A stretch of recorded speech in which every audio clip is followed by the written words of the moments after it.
자, 첫 번째 가볼까요? 예, BTS 콘서트의 숙소 폭등입니다.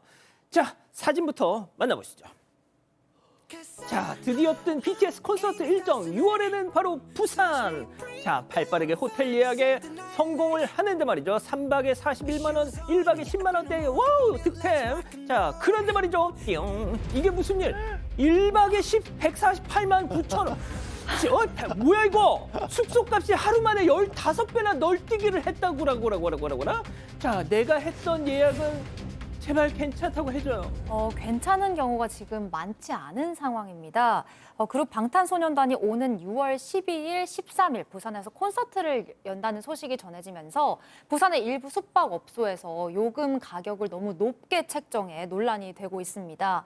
저희 사건만장에도 관련해서 여러 제보가 들어왔는데요. 경기도에 거주하는 한 제보자는 어제 자정에 콘서트 일정이 공개된 후에 곧바로 부산의 호텔 2곳에 예약을 넣었다고 합니다. 네. 4년 전 BTS 부산 콘서트 때 숙소가 갑자기 취소된 적이 있어서 혹시 몰라서 6월 11일부터 14일까지 총 3박으로 2군데를 예약한 거라고 하는데요. 예. 자, 그런데 아니나 다를까 어제 오전과 낮에 호텔 2곳에서 모두 연락이 왔습니다. 뭐라고요? 전산 오류가 생겨서 가격을 다시 설정해야 한다. 기존 예약은 취소를 해달라. 이런 요청을 한 겁니다. 제보자가 가격 더 올리려고 하는 거 아니냐고 물으니까 숙박앱 측에서 맞다고 인정을 하면서 포인트 드릴 테니까 취소를 해달라고 요청을 했대요. 그 이후에 제보자가 다시 해당 호텔의 숙박비를 검색해 보니까 전날 10만 원대였던 숙박비가 하루 새 약 150만 원까지 올라 있었습니다. 지금은 한 100만 원 정도로 살짝 낮춰진 상태입니다. 아니, 뭘 갑자기 전산 오류야. 난 발빠르게 예약을 잘 했는데. 전산장에 거짓말 같지요. 사실은 이 제보자에 따르면 BTS 팬들한테 들은 얘기라고 합니다. 강제로 예약을 취소하는 경우가 속속 있다고 하고요.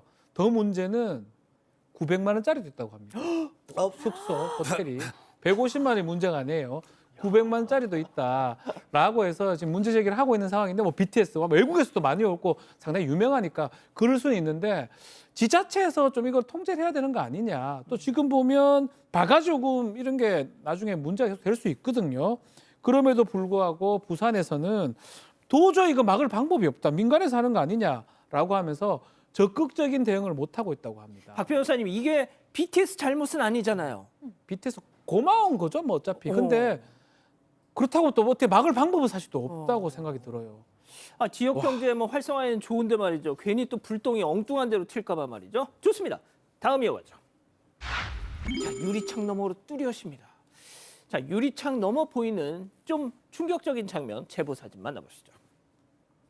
자, 건너편 창문으로 보이는 사람들, 머리에는 흰색 수건을 돌돌 말았고요. 아, 그런데 이 살구색으로 가득한 것이 설마... 아하, 알고 보니 이곳은 어느 호텔의 사우나인데요. 뉘엿뉘엿 어두워지니 더욱더 밝고 선명해지는 저 모습. 야, 이거 좀 설명 좀 해주세요. 네, 서울 서초구의 한 건물에서 근무하는 제보자가 제보를 해주셨는데요. 바로 건너편에 삼성급 호텔이 있다고 합니다. 그런데 창문을 통해서 이 호텔 사우나를 이용하는 여성들의 모습이 저렇게 보인다고 합니다. 사진으로 봤을 때 이 모습이 아주 뚜렷하게 보이는 건 아니지만 나체 상태라는 정황도 좀 볼 수 있고 머리에 수건을 두르는 등의 실루엣 정도가 파악할 수 있는 그런 상황입니다. 아, 원장님. 호텔 저 사우나 이용객들이 이 상황을 아는 눈치는 아닌 것 같죠? 이거 당사자가 알면 이건 기겁할 노릇이죠. 이 예. 제보자에 따르면은 엉덩이, 가슴 등 이게 신체 부위가 어디인지 식별 가능한 정도로 보였다고 하고요. 심지어 저녁 시간대에는 더 또렷하게 보였다고 합니다. 제보자가 상황을 인식한 건 한 2달 전이고요. 예. 한 달 전에는 경찰에 신고까지 했는데 현재까지 아무 시정 조치가 이루어지지 않는 상황이라고 합니다. 어허, 그렇군요. 좋습니다. 다음 이어가죠. 이유 없는 힘자랑입니다. 자, 황당한 첫 번째 제보 영상 만나보시죠. 자, 끽 차단기 앞에 잠시 스톱. 자, 옆으로 슬쩍 통과해 그대로 지나치려는데 나도 같이 가. 오토바이에 걸린 줄도 모른 채 차단기를 끌고 쭉 가다가 꺾였습니다. 부러진 건 나 몰라라 혼자만 쌩. 자, 부러진 거 알았을 것 같은데. 전 모르기가 어렵지 않을까 싶습니다. 저기가 대전 서구한 상가 건물 입구라고 하는데요. 지난 9일 저녁 7시쯤에 찍힌 영상입니다. 배달 오토바이에 차단기가 걸렸는데 기사분이 그냥 그대로 오토바이를 밀고 가서 결국에는 차단기가 떨어져서 고장이 난 거고요. 에이, 누군지 찾지를 지금은 못했다고 합니다. 그냥 개인 배달원 갔다고 하는데 경찰에 신고를 일단 한 상태이기도 하고 만약에 못 찾으면 여기 상가니까 상가 입주민들이 관리비로 부담해야 할 상황이라고 하네요. 아이고. 자, 두 번째 제보 영상 만나보시죠. 자, 야심한 새벽 나타난 두 남성. 바닥에 놓인 돌을 으르차차차차 들더니 발로 툭 크더니 손에 든 캔맥주 짠 벌컥벌컥 마시더니 에이 저게 날 노려보네. 자, 바로 그때 시래기를 발로 뻥 부셨죠. 자, 옆에 있던 친구 야야야야 뭐하냐. 야 너 와봐. 제가 나한테 시비 걸었다니까 하면서 그렇게 야밤에 자기들끼리 활극을 찍고는 사라집니다. 지금 시래기랑 한판 붙으려고 했던 거죠. 예, 싸우려고 하는 것처럼 보이는데 이게 새벽 4시 30분입니다. 제보자는 여기서 뷰티숍을 운영하고 있는데 어떤 남성 2명이 아마 술에 취한 걸로 보이는데 새벽에 가다가 막 길에 돌을 차고 막 이러다가 결국은 급기야는 시래기를 차는 모습을 보였고요. 파손을 시켰습니다. 수리비가 15만 원 나왔는데 제보자가 이걸 부담을 했다고 아이고 합니다. 저거. 당연히 경찰에 신고했죠. 재물손괴죄 같은 게 성립할 수 있으니까요.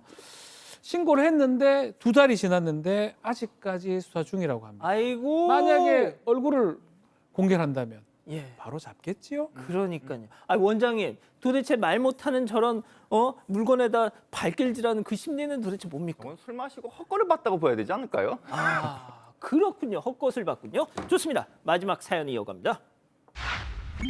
누구 보고 치우라고. 자, 집단 지성의 판단을 받아보고 싶으시다면서 제보해 주신 사연 함께 들어보시죠.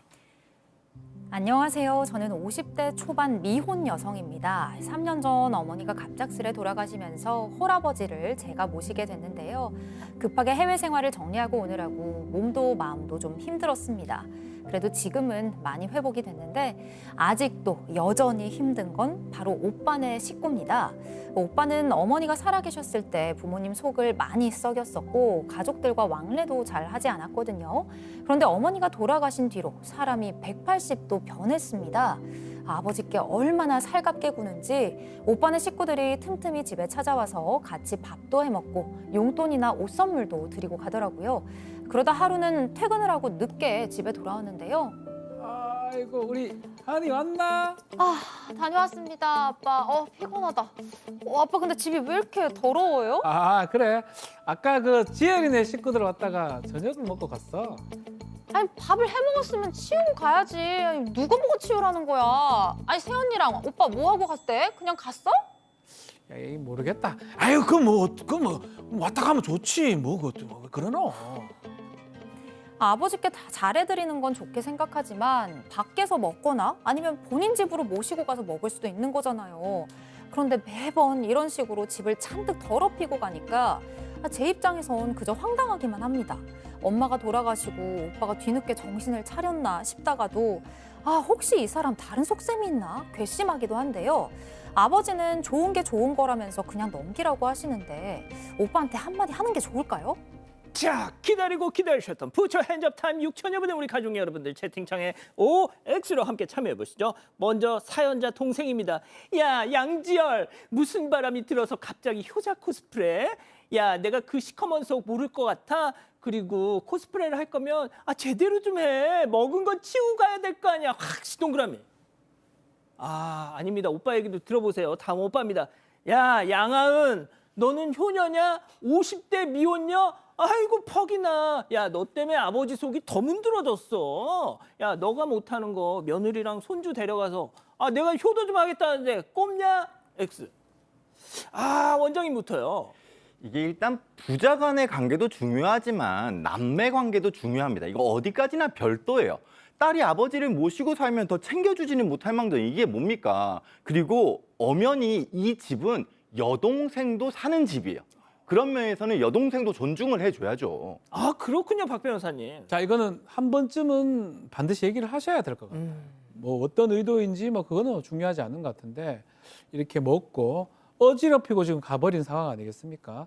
그 부분을 이제 얘기해야 되나 말아야 되나 하는데 뭐 아주 정중하게 얘기할 수 있을 것 같아요. 왜 자꾸 오는 거면 오는 건 좋은데 청소를 하지 않는 이유가 뭐냐고 질문하는 것은 반드시 필요해 보입니다. 양 변호사님, 저는 왜 자꾸 오는지 그 의도가 궁금합니다. 아마 시청자분도 그 생각을 하고 계실 것 같은데 그 동명인 양지열의 속이 좀 뻔히 들여다보이는 맞습니다. 작태가 아닌가 싶습니다.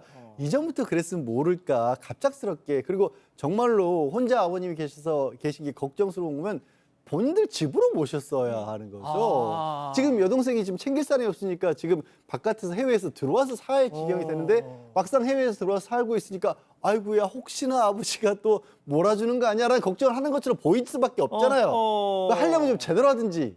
뭡니까, 저게? 그러니까요. 양하은 씨. 우리 키미님께서도 그렇고 정경숙님, 미카엘라님 저희 가족분들 모두 지금 상속을 노리는 것 같다고 말씀해 주셨고요. 그러니까. 뭘 봐, 너나 잘해 님께서 먹었으면 치우고 좀 가세요라고 말씀 주셨습니다. 예, 좋습니다. 여러분과 함께 울고 함께 분노하겠습니다. 지금 사건 반장에 제보하십시오.